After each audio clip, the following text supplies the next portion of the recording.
Hi, this is Sergeant Betsy Brander Smith with the National Police Association, and this is the National Police Association podcast. I have a guest with me today. I have admired him for years, and I have been wanting to bring him to you for about as long as I've had this show. But he's a busy guy, and we finally got a chance to be able to sit down and speak. So I want you to welcome Detective Jamie McBride to the show. Jamie, thanks so much for being here. Absolutely. Hey, so you're a detective, you're part of the union, you have been a police officer for so many years. You're also a dad and a grandpa and an activist. You wear a lot of hats. But I'm going to ask you the question I ask every police guest that I have. Why'd you become a cop? Well, that's an interesting story. I don't know if you have enough time, but I was about 15 years old, and I didn't like high school, so I cut class all the time. I was always in trouble. I was 15. I remember I walked outside of my house. I was looking around, thinking, "What am I going to do for a living?" And I looked next door, and my neighbor was an Oxnard PD cop. And I was like, I looked, and he had a house, a boat, and a car. I'm like, yeah, I think I'll do that. So that's kind of the route I went. And I didn't need a college education because I wasn't going to college. That's a great first of all, that's a great story, but secondly, when we talk about, policing now in 2025, because it used to be, "Oh, everybody wanted a college-educated cop," and all of that. I really believe that, I don't think college education is, necessary for being a police officer. What do you think? Absolutely not. There's a need. I mean, obviously, higher education is fine if you're going to use that education to better yourself in a career. For law enforcement, I went to the Sheriff's Academy when I was 20, and I went to the LAPD at 21, and they both said the same thing. Police work is 90% common sense. So you can be book smart, you can have all kinds of masters, which I'm sure you've come across in your career. I know I've had many people that had master's degrees, and they're idiots. They don't know how to do police work. Even as managers, they're shitty managers. So I have 2 daughters. They both joined LAPD. My youngest one started at 18. The funny story is this. They're about 15 months apart. Jackie, my oldest, started her first year in college to be a nurse. And I remember I looked at my younger daughter, Tony, and she was 17. I looked at Tony, I go, "Tony, what are you gonna do for a living?" So I'll be honest with you, as a parent, we know our kids' strengths and weaknesses, right? And hers was right after me. She wasn't college material. I knew that right off the bat. Jackie, on the other hand, very smart. She eventually graduated with a nursing degree, summa cum laude, very smart kid. But I looked at Tony when she was 17. I go, "What are you going to do for a living?" She goes, "I think I'm going to join the Peace Corps." And I said, "Well, that's not an option in this house." I said, "Why don't you go think about it and get back to me?" So Tony came back to me and she goes, Dad, I think I'm going to become a police officer, which to be honest with you, I was kind of hoping because, I definitely knew she was going to have a name on her shirt. Is either going to say Tony at McDonald's or is going to say McBride on the police department somewhere. So she joined at 18. I told her, I said, as soon as you turn 18, you're going to go down, you're going to take the reserve test for LAPD as a reserve. She did that. Then at 20 years old, I said, you're going to take the test to be full time. She came on at full time at 20, and she turned 21 2 weeks before they graduated.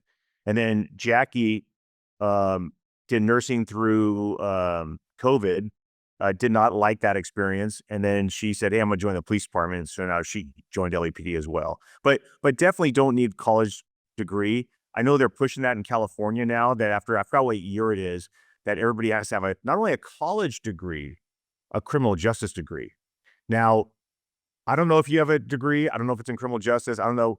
But I'll tell you what, you don't want a criminal justice degree. You can't use that in any other profession. I told my daughter, Jackie, I said, "Hey, nursing degree, perfect." She keeps her credentials current. That was part of the agreement. So she can take that education, go to any other state, become a nurse later if she wants to, or when she retires from LAPD. But what are you going to do with a criminal justice degree? Let's say you get terminated or you realize law enforcement is not for you. What are you going to do with that degree? Nothing, right? So, I think this whole thing that California has going is everybody has to have a criminal justice degree by a certain year. I think they're going to have to change that because, as you know, I tell everybody I've been on for 35 years, and 2020 was the worst time I've ever seen in law enforcement with the anti-police movement, the defund the police movement. And you got to remember, I went through the Rodney King riots. I went through, don't squeeze the juice with OJ. I've been through all this stuff all the way along. And that was the worst. I mean, and I to this day, I don't tell people what I do for a living just because the fallout from 2020. But when I came on as a male white, at the time when I came on, you had to score 96 or above to get hired because they had so many applicants, they could be choosy on who they picked, right? And when I came on, there's about 130 people per class. Some months we had 2 classes going at a time. Now, as a director for the union, I go to every new academy class every month. We're lucky to muster 30 people. And out of that 30 people, we may have other agencies that are putting their people through our academy. And then out of that 30, how many qualified candidates do we have? Because I'll tell you right now, there's some people I'm looking out there when I'm talking to them. I'm like, man, we're scraping the bottom of the barrel. Not in all of them, but on some of them, you can just tell. And then they either A, don't make graduation, or B, they come on the job and they decide it's not for them. In fact, one of my daughter's classmates went through 1 shift on graveyard, hesitated during a domestic violence incident when the husband got a little froggy on the partner and didn't jump in right away. She got off of work, calls me immediately and goes, "Hey, I don't want to be a police officer anymore. Can I become a civilian employee?" Per shift. That's a waste of somebody else's spot who really wanted to be a police officer. So, but yeah, the college degree thing, no, I don't think you need it. And we really, our profession is hurting for qualified candidates. We really, really are. And that's unfortunate, at least for LAPD. And I think it's across the nation from when I talk to other union leaders. So we need to do something. We need to do something fast so we can recruit people. And because it is a great profession, as you know. I mean, law enforcement to me, I tell everybody it's like having a front row seat to the greatest show on earth. I couldn't see myself doing anything else. So it's been a blast for 35 years. Don't get me wrong, got some rough patches, but overall, it's been a great career. You make so many great points, and that's the thing. When I ran our recruitment team for a while, and I would tell the kids in high school that I was talking to, and again, I have a degree, they call it law enforcement administration. I can't do anything else with that. I wish I had a degree in business or accounting or something like that. And that's what we always told kids. We said, think about what your specialty you might want it to be. And so then get a degree in math or accounting or business or education if you want to be a trainer, different things like that. And of course, we always hoped that we would get military veterans as well, which I'm hoping now that the United States military is getting back up to speed under the Secretary of War, Pete Hegseth, that once those kids are getting out of the military after 3, 4, 5 years in, that they gravitate toward law enforcement. I think that will be a big boom for the profession, don't you? Sure, absolutely. I ask everybody in every month in the class, "Hey, do we have any military people here?" Fewer and fewer hands. And I think really it's our city because we have the civilian side that's doing the hiring, that's going through the process, and we're trying to get back to the sworn side to do it. I know for a fact that they didn't want military guys who had combat experience, you know, which is a shame because there's are our best candidates right there as the military because we're quasi-military. But going back to education though, interesting, when I came on, I could have been the chief of police with no education. And then when Bratton came, his last day in the office, or not, sorry, towards his last day in office, he changed it to where you have to have an education in order to promote. I believe it was Bratton. I think it was Bratton. But anyways, you have to have an education in order to promote. I promoted to my rank just prior to that, so I got, grandfathered in, but I had to peak because I'm not going back to get any more college credit. So I couldn't promote to a lieutenant, captain, and so on. But, I tell everybody how stupid that is because what's a degree in Chicano studies going to do in law enforcement? Seriously, right? I mean, a college degree to promote, and there's really no specialty in that degree. It's absolutely worthless.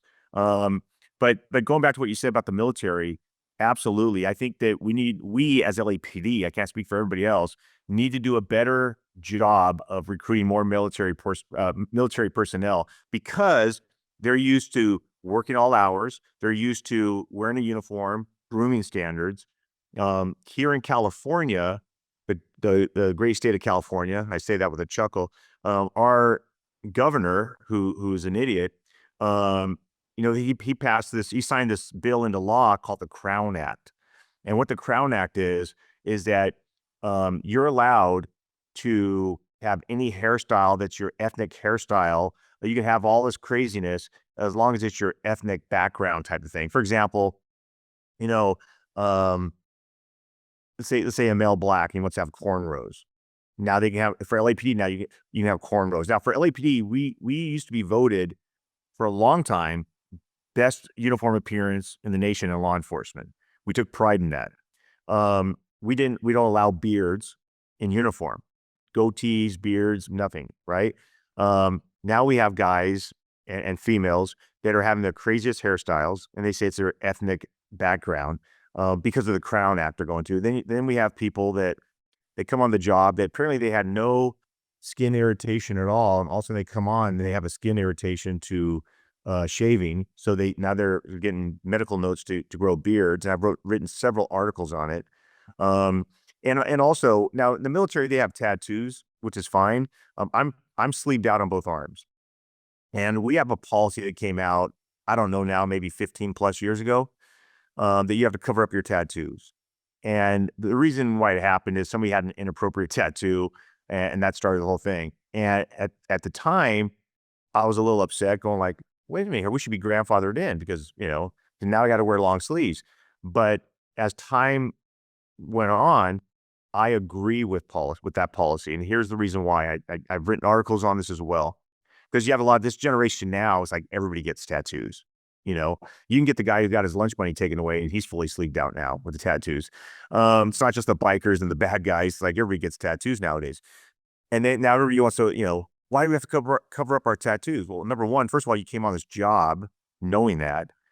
Second of all, I have Grim Reapers and skulls on my arms. And I tell people, what would happen if I have to go do a death notification because a 9-year-old girl was hit by the car coming home from school? I go to her parents' house, and all they remember is the Grim Reaper came to deliver the news, right? So it's a position of professionalism that we need to get back into. I know LAPD were slipping a little bit. I know Chief Moore, who was an absolute train wreck as a chief, he just retired. He approved at the last minute this outer vest thing. I can't stand this. I know all these agencies now throughout the nation are carrying this outer vest thing.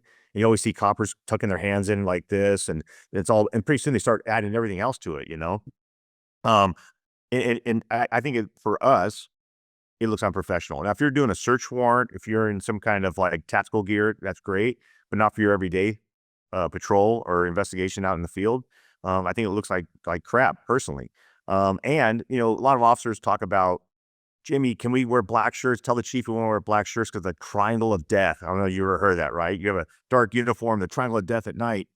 Well, Chief Beck, if we wore long sleeves, you had to wear a tie. And Chief Beck said, "Hey, you know what? A lot more people have tattoos now. We're requiring people to cover it up. So I'll allow you to take off your tie and long sleeves, and you're allowed to wear a black shirt or a white shirt underneath." And you know what? I'm okay with that. Some people are even a little more hard than me and say, "Oh my God, long sleeves, you should have a tie on." But I'm like, hey, you know what? It's actually comfortable, to wear long sleeves and take off your tie. And now the officers want to wear a black t-shirt with their short sleeves. That's what they're talking about. The same officers who are saying that, Jamie, it's unsafe to wear this white shirt at night. I'm like, okay, but you got that outer vest on.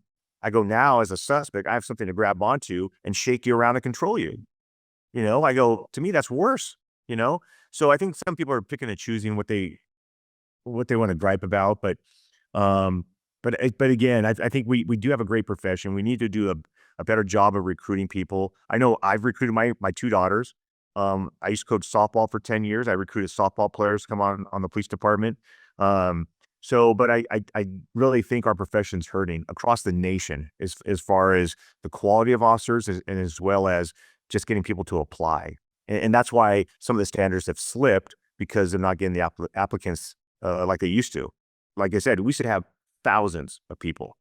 We don't see that. Yeah, and we did. I got on the job about 10 years before you did, also at age 21.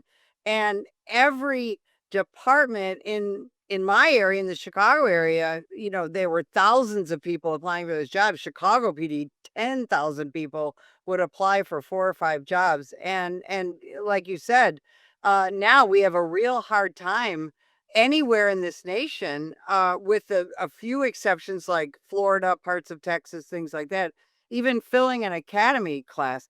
Part of that too is just the incredible pay differential around the country. What I would make in the Chicago area, you make in the LA area, a cop in Mississippi or the Florida Panhandle or different places like that, they're going to make a half of that or even less. So there is a big pay differential. Oh, I was talking to somebody in the middle of this of the country, $14 an hour to put your life on the line, right? Um, that's ridiculous. I remember talking to an Atlanta PD officer. I don't know if it's changed since then, since I spoke to him. This is probably a good 10 years ago. But he says, most of our guys have, 6 years in the department, and then they leave and go to another department because their pension is so bad. And they get 1% for every year they work for their pension. So you got to do a 50-year career to get a 50% pension. That's crazy, right? So I think that needs to change, for the officers. But $14, when I heard $14 an hour that one time, I was like shocked. I was like, wow. Don't get me wrong. When I first started, I'm sure like you, I would have done this job for free, but as you get older, you want to get paid and start looking forward towards retirement.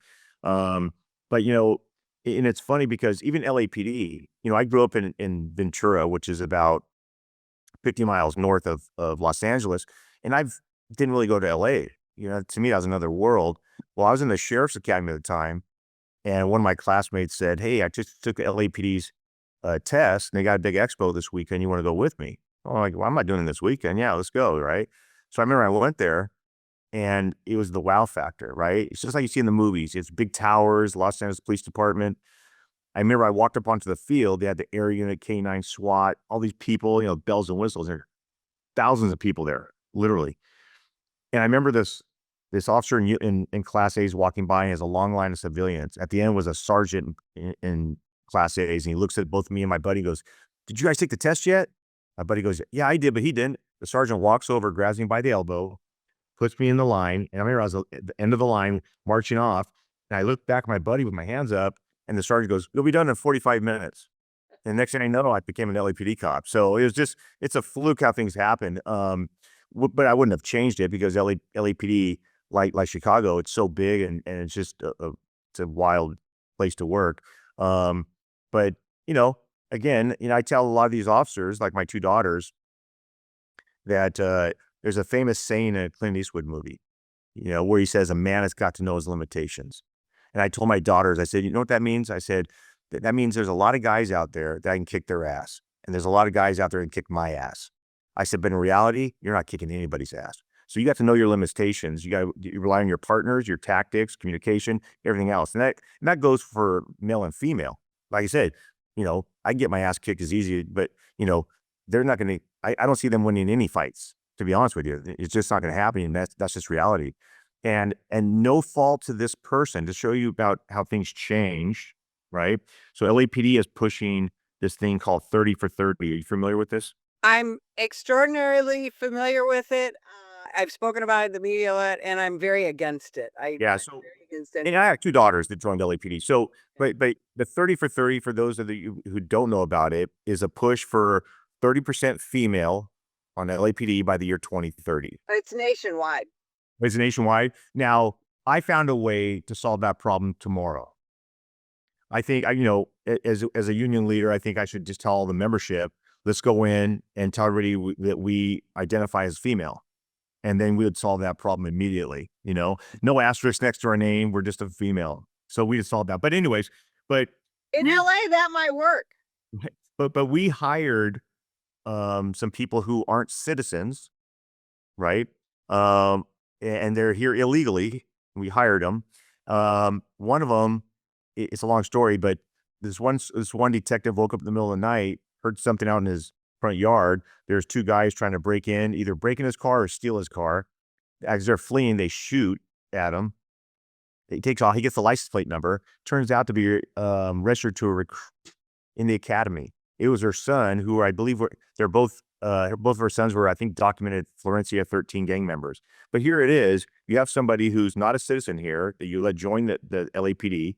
How much of the background can you really I went through the ringer when I went through my background, but I mean, gee, I didn't catch that, right? But because we lowered standards and we're doing this big push for 30 for 30, and no fault to this person, okay? But we hired a female that's 4'9", 4'9", okay? Nowadays, let's look at an SUV. Walking up there, can she clear the passenger's lap by looking in there? Probably not. There could be a gun sitting there. So, and no fault to her. I'm sure, Well, or they hire a white man who's 4'9", Jamie. same thing. Same Right, thing. but they probably wouldn't hire him, right? Right. Well, yeah, it probably wouldn't. But same thing applies, right? We changed a lot of things. So I know before we used to have, in order to be a motor officer, you had to be able to pick up your own bike if you dropped it. Now they have the buddy system. So that way, if you can't lift up your bike, your partner can help you lift up your bike. So there's been some adjustments and stuff, which maybe I've been on too long and it's time for me to retire, but I think we should leave it the way it was. If you can't pick up your bike, then maybe you shouldn't be riding it. But yeah, so I think that, we need to make some changes and make some changes fast, but, hopefully, I mean, we used to have 10,000 officers. I think we're down to like 8,300, and we seem to be losing, even though we got academy classes going in every month. I don't think it's matching the retirees going out.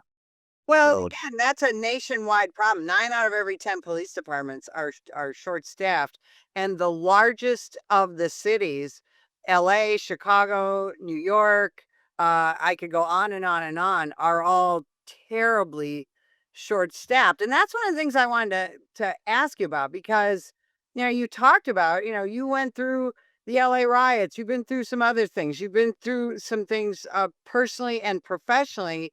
And yeah, you and I were talking off camera, and we agreed that really 2020 was the worst year for law enforcement, for American law enforcement, not just the hundreds and hundreds of violent riots, but the fact that we did start to lose personnel and we start to lose qualified people, and proactive policing stopped in a lot of agencies, and just so many terrible things happened with after the death of George Floyd, the defund the police movement, the vilification of cops.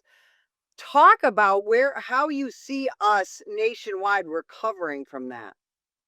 well, again, in California, I can speak for California, the George Floyd, crap that was going on, it was all false narratives. We all know that. I don't think the officer, they're like, oh, he killed him on purpose. Listen, he didn't kill him on purpose, in my opinion, right? He's not going to be doing it in the public, staring at people. That was his training. Maybe it's just poor training, poor tactics, what do you want to call it? But it was how he was trained. It's right in there, man. Right, right. But I thought that was just a political move there that people did, and unfortunately he was convicted on that. But here in California, they did a lot of different changes to us professionally too. They took advantage of that. So part of it was the false narrative was that in California. So the way it works here is when you graduate from the academy, you get what's called a post certificate, police officer standard training. I'm not sure if Right. it's like Every state has that same Okay. thing. They just don't all Okay. call it post. So ours is post. Now, when you get that certificate, it's good for life. It used to be good for life. So if I left LAPD, I can go to another job, whatever it was. During 2020, the false narratives that were going out there was, hey, we're getting police officers that were fired from here and they get hired. So all these bad apples are getting hired again and we need to change it. So what they did now was they have like 9 things that you can get decertified for now. Okay. So, but here's what I tell people all the time. Just because somebody gets fired from whatever agency it is, doesn't make them a bad cop. I'll give you an example. Let's just say you have an officer that has, less than 3 years on, and he gets into 3 car accidents within 1 year. Okay. And he's found out of policy on those accidents. Well, that department might look at it like, hey, you're a liability for us for driving. So we're going to terminate your employment. Does that make him a bad cop or a shitty driver? Probably a shitty driver, right? And we have a lot of officers that get terminated from LAPD and other agencies and move to somewhere else and have a very successful career somewhere else. It just didn't work out for that agency, right? So I think they need to separate that from like just a blanket, you got fired, you're a bad cop. Are there some bad cops? Sure. But a lot of guys, it's just policy issues. That's all it is. It's a policy issue. So Let me ask you this. This is the last question we have time for. A lot of, and this, we heard a lot about this in 2014 and then again in 2020, that police unions only exist to keep bad cops on the job. Tell me your thoughts on that. No, so, we're lucky here. We have the Police Officers Bill of Rights, and we got that in the 70s, which protects us better than most other states have for their police officers. The union, at least I can only speak for how we do it.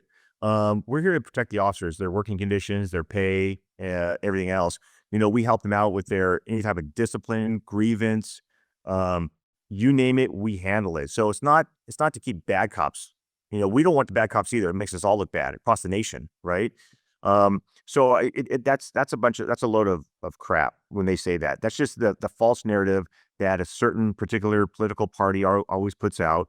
The union's there to make sure the officers are protected, so they don't get picked on, they don't get retaliated against, they get better pay, they get better benefits, and they're not taken advantage of, right? And that's our job, is to make sure that we protect our members. I'm sure any union official will tell you that we're here to protect our members. That's what Yeah, we're here. absolutely. And different states have different rules.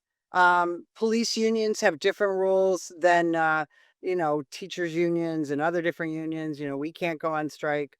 But you're absolutely right. And there is a false narrative out there that law enforcement unions exist to keep bad cops on the job. And I'm so glad you said what everybody else believes. And nobody hates a bad cop more than a good cop, right?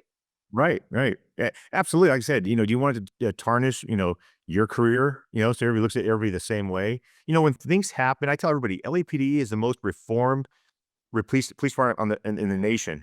George Floyd happened where, right? And we get reformed over here. It happens all the time to us, Right. So, but if we just had one policing model, like, because we're so reformed, let's just say we take our use of force policy, we take whatever, and we make it standard throughout the nation. I guarantee we'll have a better policing model throughout the nation, because there are some agencies that are so far behind. Like I said, $14 an hour, number one, but some of these police departments are so far behind on how they handle their investigations for like a use of force or whatever. But if we all in the same training and standard, we'd see a better model throughout the nation, right? But it's not throwing shade on those other agencies. It's just they haven't caught up yet.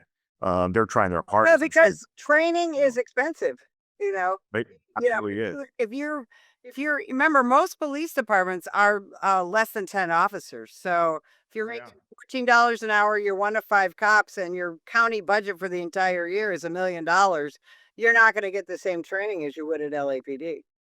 And if we had more time, and maybe another time, I would tell you about that, because of the body cameras, how much that costs, and my opinion on body cameras. But that's for another day and another time. Jamie, you have done so much, not just for LAPD in the state of California, but you've really done a lot for cops nationwide. And where can people follow you? Where can they find you? And keep up with you as you continue to move through this career and on to the next. Well, you know what? I'm not on social media that much. I do have an Instagram page, only because my daughter set it up for me. It's Jamie McBride Official. Mostly she posts probably more about me than I post about myself. If I do an article or something like that, I'll post it out there so people see it. Otherwise, you can just wait till something happens in LA. I'm sure I'll be in the media talking about it. I love it. Jamie McBride, thank you so much for being with us today. And if you would like more information about the National Police Association, you can visit us at nationalpolice.org. Every day, the brave men and women of law enforcement put their lives on the line to keep us safe. But they need our help to continue their mission. Activist politicians, progressive prosecutors, the ACLU, and the rest of the anti-police forces receive millions in donations from extremist pro-criminal elements like George Soros and woke corporations. The National Police Association is fighting them in courts around the country. including the United States Supreme Court, defending officers who are being attacked for doing their jobs. Additionally, the National Police Association works year-round to pass tough-on-crime legislation to put and keep criminals behind bars. Consider going to nationalpolice.org and donating to keep us in the fight. Together we can win. That is nationalpolice.org.